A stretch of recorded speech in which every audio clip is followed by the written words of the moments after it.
یہ سعید مہدی صاحب ہے، نواز شریف صاحب کے بڑے قریبی دوست ہیں، بہت بڑے بیوروکریٹ ہیں. ان کا ایک انٹرویو کیا، اور انٹرویو کیا جناب اعزاز سید صاحب نے.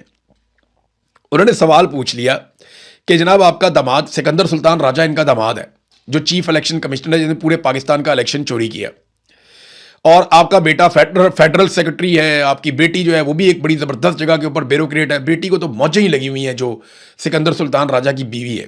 وہ تفصیلات کسی دن میں آپ کے سامنے رکھوں گا، آپ حیران ہو جائیں گے. تو اس سے پوچھا کہ جناب آپ کا بیٹا، داماد، بیٹی سارے بیوروکریسی میں اتنی اعلیٰ جگہوں پہ لگے ہوئے ہیں، کوئی نصیحت ہی کر دیں. اچھا یہ سارے ہی جو لگے ہوئے ہیں نا، وہ لگے ہی ہوئے ہیں، تباہیاں پھیر دی ہیں. جو سکندر سلطان راجہ نے کر دیا، جو ان کی بیٹی نے کر دیا، بربادیاں پھیر دی انہوں نے. اب وہ مشورہ کیا دے رہا ہے؟ وہ یہ کہہ رہا ہے کہ اپنا کام صحیح طریقے سے ایمانداری سے کریں، سوچ سمجھ کر کریں، اتنی ہمت پیدا کریں کہ آپ غلط کام سے انکار کر سکیں. ہو سکتا ہے کہ اس کا آپ کو نقصان ہو، مگر جب تک ایسا نہیں ہوگا ہماری بیوروکریسی ٹھیک نہیں ہوگی. او فٹے منہ بھائی، یعنی آپ سکندر سلطان راجہ کے آپ سسر ہیں، اور آپ کہہ رہے ہیں اپنا کام ایمانداری سے کریں. کوئی غلط کام کرنے کا کہے تو اس کو انکار کر دیں. یہ آدمی خود چل کر چلا گیا تھا، الیکشن کمیشن کے دفتر سے نکلا تھا رات کے وقت بغیر سیکیورٹی کے، اور جب یہ واپس آیا تو فارم 47 ساتھ لے کر آیا تھا. پھر جو پاکستانیوں کے ساتھ ہوا وہ پورے پاکستان نے دیکھا. تمہارے خاندان نے پورے پاکستان کو نچوڑ کے رکھ دیا. پورے پاکستان کا آج تک کا سب سے بڑی ڈکیتی تمہارے خاندان نے ماری، اور تم یہاں بیٹھ کے بھاشن دے رہے ہو قوم کو. یہی طریقہ کار ہے پاکستان میں. یہ بھاشن دیتے ہیں باہر نکل کے، جناب یہ کرو یہ کرو یہ کرو، دوسروں کو نصیحت کرتے ہیں اور خود اندر سے داؤ لگاتے ہیں. اسی وجہ سے آگے نہیں، ان کی شکلیں پہچانیں. پاکستانیوں کو چاہیے ان کو پہچانیں اور ان کو ان کی اوقات بتائیں. اب تک کے لیے اتنے، اپنا خیال رکھیے گا، اپنے چینل کا بھی. اللہ حافظ.